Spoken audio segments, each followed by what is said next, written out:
नमस्कार।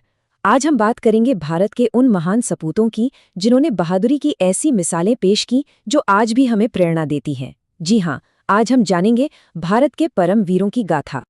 तो हम बात कर रहे हैं भारत के सबसे बड़े सबसे प्रतिष्ठित सैन्य सम्मान की, परमवीर चक्र।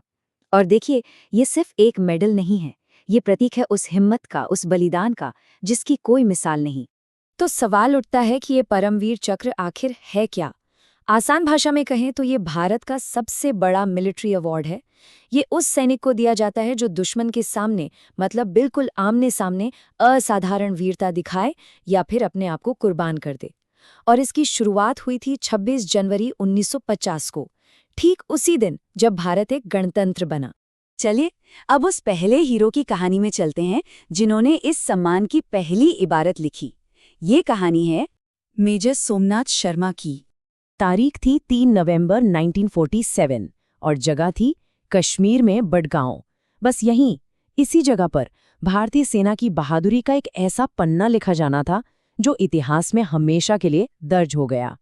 अब जरा हालात की कल्पना कीजिए। मेजर शर्मा और उनकी छोटी सी टुकड़ी, और सामने से तीन तरफ से करीब 500 हमलावर। उनके सैनिक एक एक कर गिर रहे थे। सिचुएशन मतलब हाथ से निकल रही थी। लेकिन मेजर शर्मा, उनके एक हाथ में प्लास्टर बंधा था, सोचिए। फिर भी वो एक पोस्ट से दूसरी पोस्ट भाग रहे थे, खुद मशीन गन की मैगजीन लोड कर रहे थे, अपने साथियों तक पहुंचा रहे थे। और यही नहीं, कपड़े के टुकड़ों से हमारे एयरक्राफ्ट को सिग्नल दे रहे थे कि दुश्मन कहाँ छिपा है। इसे सिर्फ बहादुरी नहीं कहते, ये तो लीडरशिप की मिसाल है। और फिर शहीद होने से ठीक पहले उन्होंने हेडक्वार्टर को अपना आखिरी मैसेज भेजा, वो शब्द जो आज भी गूंजते हैं। उन्होंने कहा, दुश्मन हमसे सिर्फ 50 गज दूर है, हमारे लोग बहुत जख्मी हो रहे हैं, लेकिन हम 1 इंच भी पीछे नहीं हटेंगे। हम आखिरी आदमी और आखिरी गोली तक लड़ेंगे। मेजर शर्मा ने जो मशाल जलाई थी वो बुझी नहीं, वो जलती रही। अब चलिए समय में करीब 50 साल आगे चलते हैं। साल है 1999। कारगिल की बर्फीली चोटियां, जहां भारत के जांबाजों की एक नई पीढ़ी ने परमवीर चक्र की इस महान विरासत को और भी ऊंचा उठाया। कारगिल की हीरो में से एक नाम है कैप्टन मनोज पांडे का।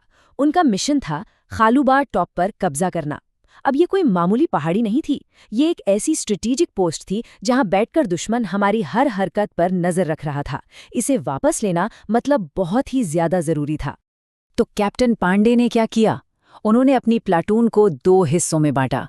एक टीम को राइट साइड से अटैक करने को कहा और खुद बाईं तरफ के 4 दुश्मन बंकरों को नेस्तनाबूद करने के लिए निकल पड़े, बिल्कुल फ्रंट से लीड करते हुए।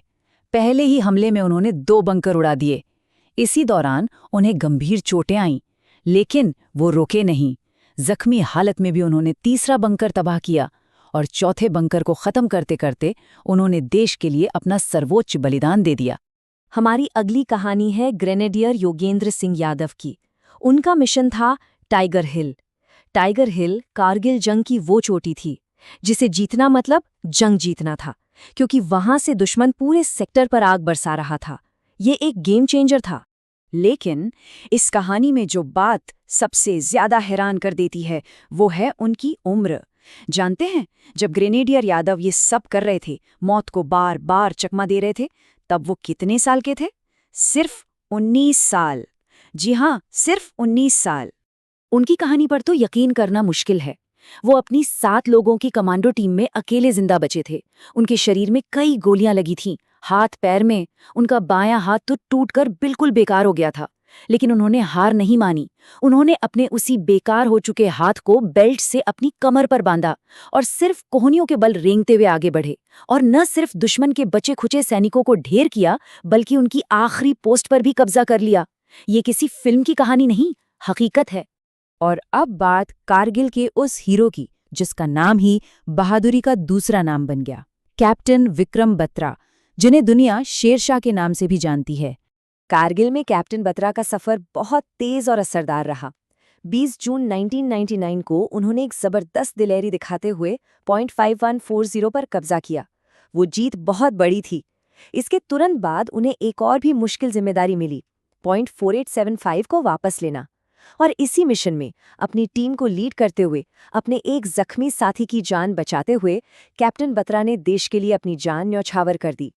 तो मेजर सोमनाथ शर्मा से लेकर कैप्टन विक्रम बत्रा तक, इन कहानियों को सुनकर हम क्या समझते हैं? ये सिर्फ कुछ अलग-अलग जंगों की कहानियां नहीं हैं। ये तो बहादुरी की एक ऐसी विरासत है जो पीढ़ी दर पीढ़ी चली आ रही है। जब हम इन सभी महानायकों की कहानियों को जोड़कर देखते हैं ना, तो एक धागा इन सबको पिरोता हुआ नजर आता है। वो धागा है नामुमकिन हालातों में भी चट्टान की तरह डटे रहने का साहस, सबसे आगे बढ़कर अपनी टीम को लीड करने का जज्बा, अपने साथियों और अपने मिशन के लिए अपनी जान तक दे देने का संकल्प, और इन सब से ऊपर देश को हमेशा खुद से पहले रखने की भावना। ये सब जानने के बाद मन में एक सवाल जरूर उठता है कि आखिर ये हिम्मत, ये अदम्य साहस आता कहाँ से है? कौन सी मिट्टी के बने होते हैं ये लोग? शायद इस सवाल का जवाब हम सबको इन्हीं वीरों की अमर कहानियों में ढूंढना होगा।